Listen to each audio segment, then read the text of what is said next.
Line is very long ng groceries, ang haba, no? Dito sa Metro Rubber World. You can see there. Okay, that's the line from the entrance, from there to here. As you can see, from there, magpipila pa ako neto. Grabe, ang taas talaga, oh. Yan ang pila ng mga tao gusto mag-grocery. That's the last.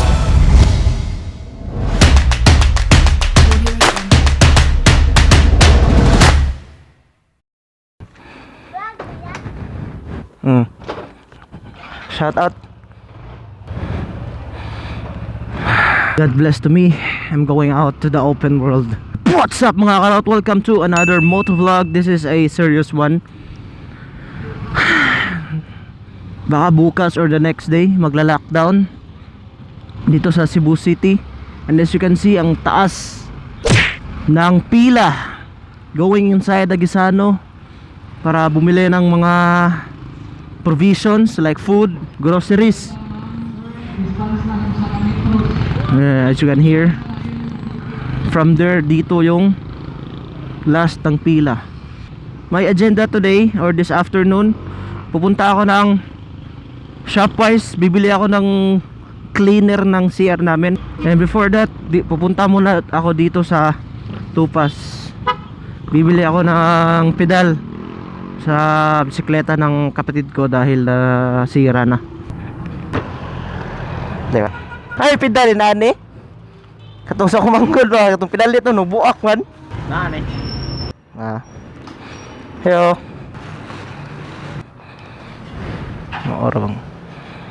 Maorang sakura. Maorang gid. Left and right na. Oh, left and right. Right, success. Nakabili tayo ng pedal para kay Clark. Para may libangan na siya. Dahil naka-quarantine tayo. And baka bukas or the next day lockdown na, hindi na tayo makalabas nang walang permit. So, I'm gonna go straight to Shopwise. I'm gonna buy some groceries, provisions.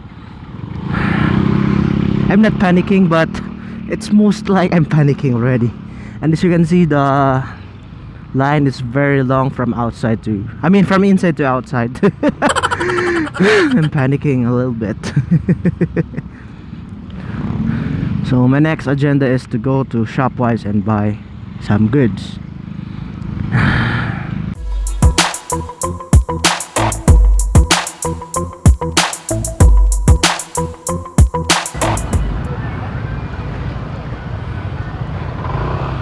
As you can see, yung pila ng mga tao para bumili ng groceries, ang haba, oh?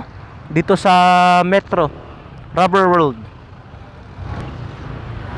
Jollibee is still open, I guess. May mga tao pa rin, pero konti lang. Yung haba ng pila. Hala ka. Yung pila sa Shopwise hanggang dun. So I'll be stuck here for good. Oh my god, oh my god, hindi ako makapila neto. Sobrang haba. Dahil bukas na yung I guess di na ako tutuloy. Sobrang haba ng pila eh. As you can see, yan ang pila papasok. Tang ina. May mga provision pa naman kami sa bahay. May bigas pa. At meron pang mga dilata, frozen goods, meron pa. Pero konti na lang.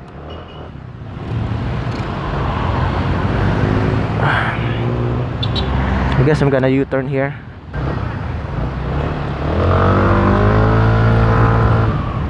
Baka bukas ng umaga na lang tayo grocery, o sila ni Papa na lang at si Mama mag-grocery sa umaga. Baka hindi pa masyadong mataas yung pila ng mga tao para mag-grocery. I-vlog natin. Tingnan natin sobrang haba eh. And we'll see. As you can see there, okay, that's the line from the entrance, from there to here. As you can see, from there, magpipila pa ako neto. Grabe, ang taas talaga oh. Yan ang pila ng mga tao gusto mag-grocery. That's the last. Grabe. Sa seaside, close. So, I don't have any chances. I'm not gonna risk magpahalubilo sa mga tao. Uuwi na lang ako. This is a fail vlog, but I'm just showing you the situation here in Cebu City, no? Mga Kadaot.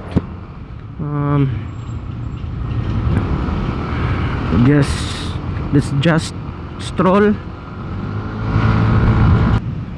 Pipila tayo, sobrang haba. Aabutan tayo ng magdamag dun sa metro from the entrance. Dun sa kabila na yung huling pila or the last person para sa pila eh. Yung petrol or yung gasolina, nagro-roll back sila each day yata eh. 41 dito sa Tisa, 38 na ata yung per liter ng unleaded or 37. So it's like going back in time, way back 2013. And here we are, guys, facing the world crisis. People are buying foods and other needs to support their families. Each day, I hope that all of these will end. It will be the greatest day of 2020 if the news announces that everything is back to normal. I know that we can get through all of this. So stay safe, stay at home, follow the government, and we'll see you in the next vlog. See ya!